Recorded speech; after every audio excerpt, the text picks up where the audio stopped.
All right, everyone. So this is an exciting topic for me because I've always wanted to get one, but this is the Tyga Header.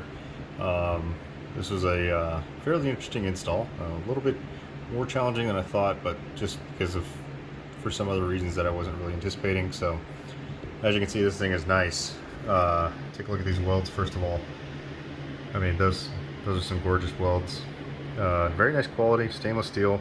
Um, the installation was, I mean, let's just say that I ran into some issues that I didn't really think that I would have to deal with, but I mean, realistically speaking, it maybe added 2 minutes to my time just because I was kind of being lazy about it. So all you're going to need is pretty much this basic hand tools, right? Now I use an impact gun too because it makes things easy when it comes to zipping things out sometimes. So ratchet, 12 mil, 13 mil, 14 mil, 10 mil, 10 mil wrench, and then whatever various extensions, and a 22 mil wrench as well. So so easiest part, first thing you start out with, remove the 4 nuts holding the radiator, leave everything else attached, no reason to take any of that stuff apart. And then what you're going to do is you can pull this forward. See how you got more room now? Pull that forward and you'll look into here, and that's where you need to work. Disconnect your O2 sensor connector, and then you can start by taking your O2 sensor off. So O2 sensor right there, and that screws off simply just using a wrench. 22 mil fits in there fine. You're basically gonna have to crack it by like 1/3 of a turn, and then from there you can get it by hand. So fairly easy to do.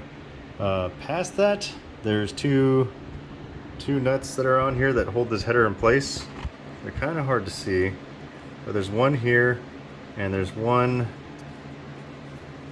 right there behind there. Yep, right there. That's a 12 mil. Both of them are 12 mils. Fairly simple to get to, especially when you have the radiator out of the way. Biggest thing to consider is that the exhaust studs, when they get hot and cycle or heat cycled over and over and over again, they eventually become brittle. So you don't want to crank down on these things too much because you don't want to snap one of those things off. That would be disastrous, because then you're talking about having to take your radiator off to extract it, and depending how it's not snapped, you may have to drill it out so you can put a new one in. It's not fun. So I always kind of go, I'll tighten it, then I'll check on it and see if I need to tighten it a little bit more later on. But I'd much rather have to deal with that than deal with freaking snapping those things off. So here's the old unit. So as you guys know, I did some work to this not too long ago, specifically for cleaning up the slag down here for the inlet of the manifold. The piping diameter is much smaller, and then it has this kinked in section here for front frame clearance. One thing I will give this credit for is that the flow path is much smoother, I would say, just because you have this section that kind of jars upward and then it kind of goes over, and it's just not, the flow path isn't as smooth, but you're dealing with larger diameter piping, so they had to kind of Jenga it in there to where it would fit between the frame and the engine itself. So one comment I had to say is that this pipe doesn't look that bad, considering it spent a winter in Rhode Island. They use lots of salt and sand and stuff on their road, and then I had this pipe pretty much wrapped the entire time of ownership. And a lot of people say when you wrap your exhaust header, it's gonna rust and there's gonna be giant holes. Well, I mean, there's some minor surface rusts. That's about it. I mean, it looks pretty damn good, all things considered. So it's served me well, but I'm excited for the new one. So we'll just set that off to the side. Now, oh, you know what? Actually, we're gonna need that. I gotta do a little demonstration here. So installation for this was a little tricky. So first of all, I reinstalled this, but this bar had to go. I had to remove this altogether just so I can even get this one out. And then the installation for this one, I had to remove the lower fairing, because when you go to install this, it goes in you have to kind of go in at an angle like this, and you essentially go up, and then as you're going up, you're rotating from the bottom until you can get it into place like that. And you have to kind of just get it just right to kind of squeeze it in there. And once you've done that and got everything into place, you can start working on get everything properly aligned. Back here there is a 14 mil, at least for my exhaust, because I have aftermarket exhaust, and then you have this clamp up here which is also 14 mil. Undo both of those because it's going to make things a lot easier when it comes to alignment. And then the tricky part I had was this flange. The clearance is so tight and everything else, getting that flange into the socket where it kind of slots into in the head was a little tricky. I had to kind of wiggle it on the back end over here and kind of kink it over like that in order to get the flange in. And once it did that, I could kind of tap it in from the bottom, push it into place, and start working on getting everything tightened down. So once you get that tightened down, you can come back here, tighten those down, and you're pretty much off to the races.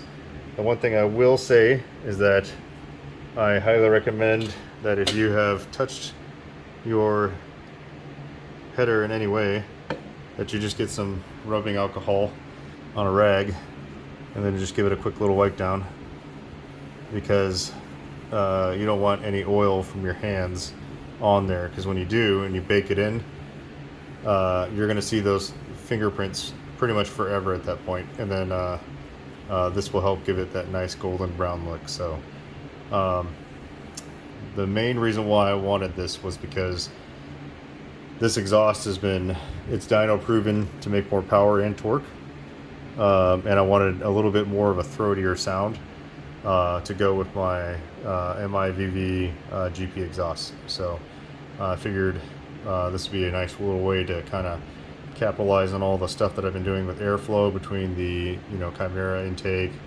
plus the exhaust side porting that I did, plus the throttle bottle porting. So this is kind of like the cherry on top to kind of help with the last bit of air in, air out kind of concept. So let's go ahead. We'll do a quick little fire up. I don't want to do too much because I don't want to like piss off my neighbors, but let's see what it sounds like real fast. I'm gonna open the garage.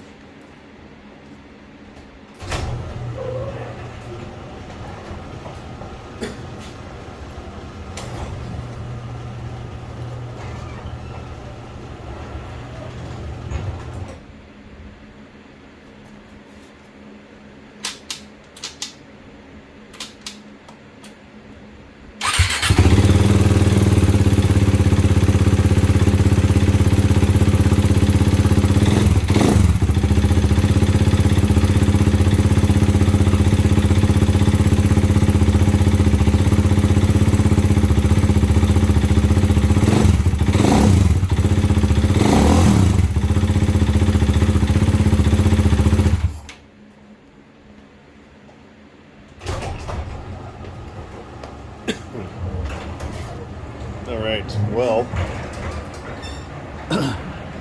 what I can already tell you is that I'm going to have to get some ride time on this, because I can already see that it's already running leaner. I have an auto tuner on here with a gauge right there, and just from that short period of time of running it and revving it, I can already tell that it's definitely running leaner, which to me means there needs to be some tuning adjustment. So I guess we'll take it out at some point and kind of see what we're doing as far as power wise, and see how much fuel needs to get thrown into this thing, and I'll report back a little bit later on. So but for now, I'm going to get the radiator button back up, and I got a few more goodies that I'm going to be working on installing over the course of the week, and then hopefully get a few more videos on that. So if you have any questions, let me know. Just comment down below, and or reach out as always, and that's where we're at. So all right, everybody, have a good one.